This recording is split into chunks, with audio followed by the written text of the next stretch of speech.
Good morning and welcome back to Other Worlds Wednesday here on Gaming with ADHD, where today we're going to be taking a look at the Shadowrun 6th World Core Rulebook City Edition Berlin. Wow, that was a mouthful, so let me kind of explain that. In 2019, Catalyst Game Labs released the 6th World Edition of Shadowrun. And let's just say there were some issues. Most people were not very happy with the editing, the rules being inconsistent. There were problems with it. So since then, they have done 3 more printings, including this one, where they've gone through, they've added errata to correct issues in the text, and they actually have done some things that are kind of fun. So before we get into that, I do want you to make sure that you are subscribed to the channel. I try to put out a few videos each week covering all sorts of tabletop gaming content, and I'd love for you to come along and see what we have to share. Also, there is going to be a link down below to DriveThruRPG, where if you wish to purchase the Shadowrun 6 World Core Rulebook, you can do so. And it is an affiliate link, so it does give a little bit of kickback to the channel. But with that out of the way, let's go ahead and take a look at this. Now, first off, I do not have the PDF of this yet. Okay. I did reach out to Mr. Johnson. Luckily, I have some contacts in the shadows, and he did inform me that the PDF for the Berlin edition is coming soon. However, currently, if you purchase the PDF, then you actually receive the Seattle edition.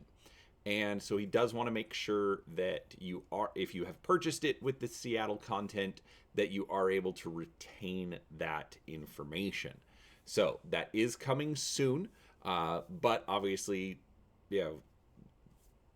it'll be there because this is the new one. So basically, what the city editions are is when they've gone back for a reprint, they, instead of just printing another copy of the book, they've decided to have a little bit of fun with it and add some extra content in. And so in the previous edition, you got 16 additional pages covering Seattle. Now, I didn't do a review on that. I'd been wanting to for a while, but I'll give you my short review here.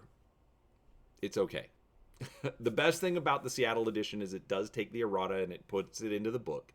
But the Seattle content was actually overshadowed by Emerald City, which came out a few months after. And so essentially, the content wasn't worth much. You had the fiction, but that ate up some pages, so you actually got less content.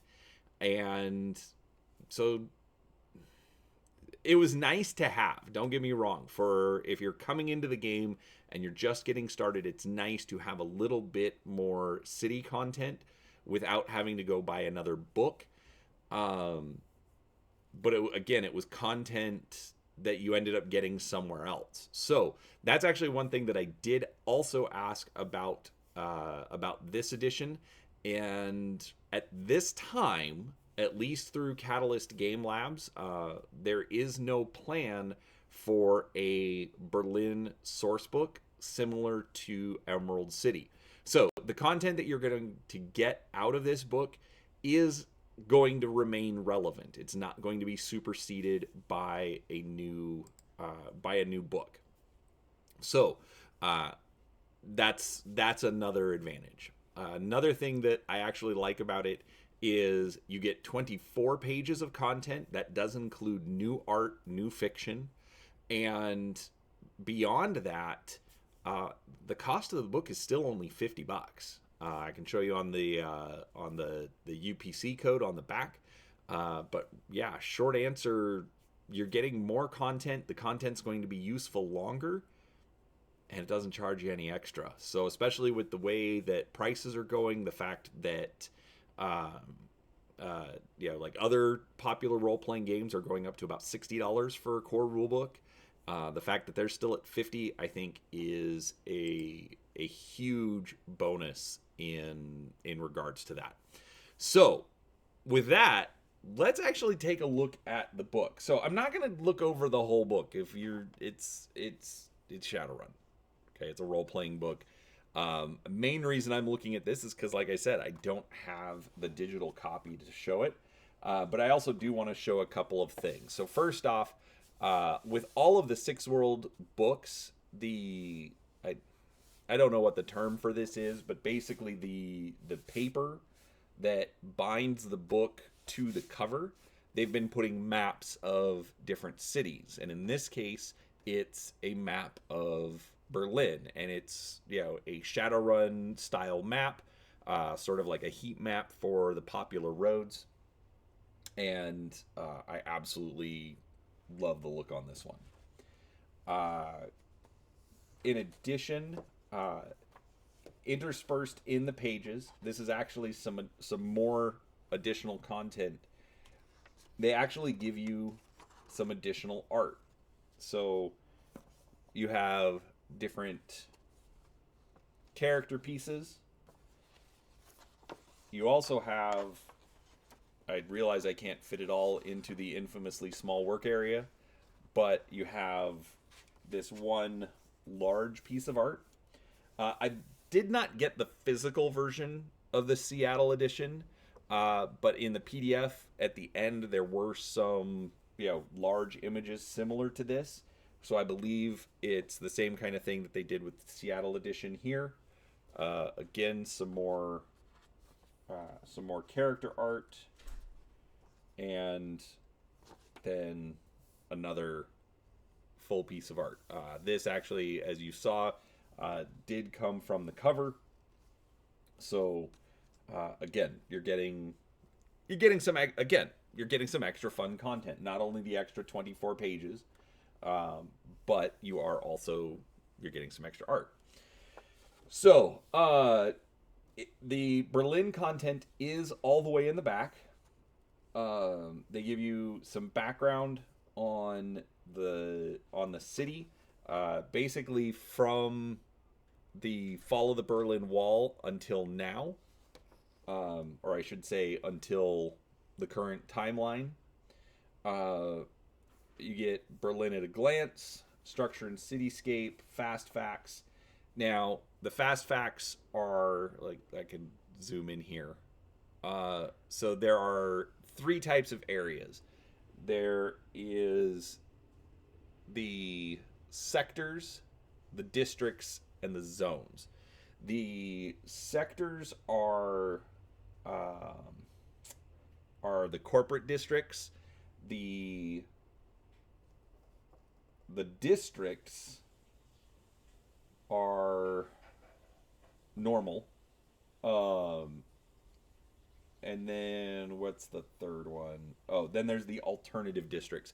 And basically alternative districts are essentially gang controlled areas.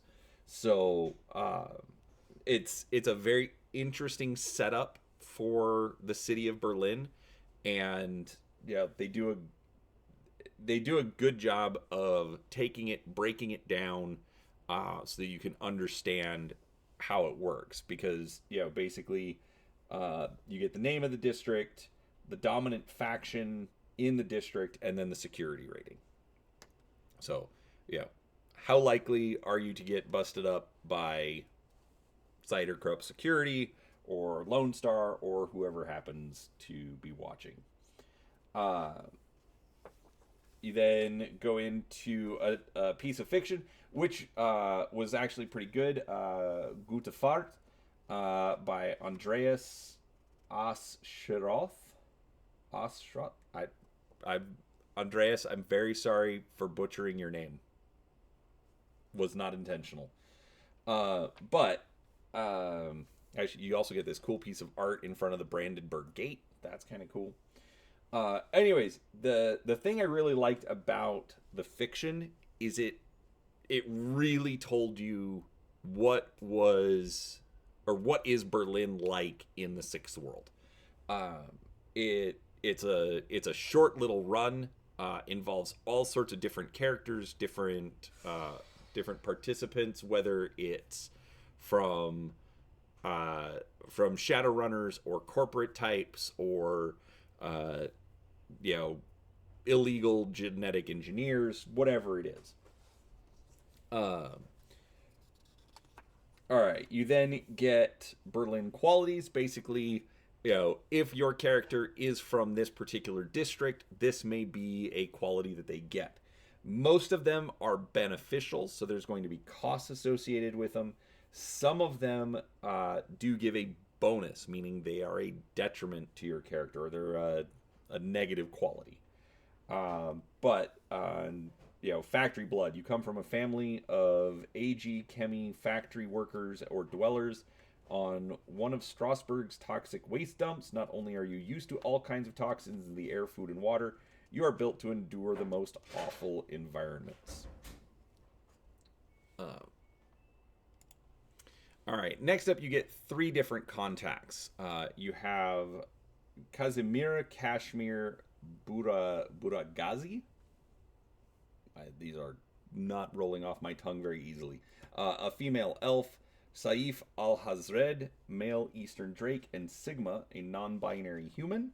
So whether you need them, and then you get background on all of them. So whether you need them for a contact or maybe they're a Mr. Johnson, whatever it is. You then get a selection of plots. Working cattle, where it's located. Notable characters, which then reference just generic NPCs referenced later in the book. Dead Ends, Kreuzbazaar stories, Lost Contact. I'd counted it earlier and I forget the number, so give me just a second. 4, 8, 12, 14... 17, 21 different plots. So just like, hey, here's a one shot, or you need something to base a campaign on, bam, here you go. And then we get some rules. So basic equipment, whether it's street weapons, just Berlin Dreck cars. I actually really, really like that.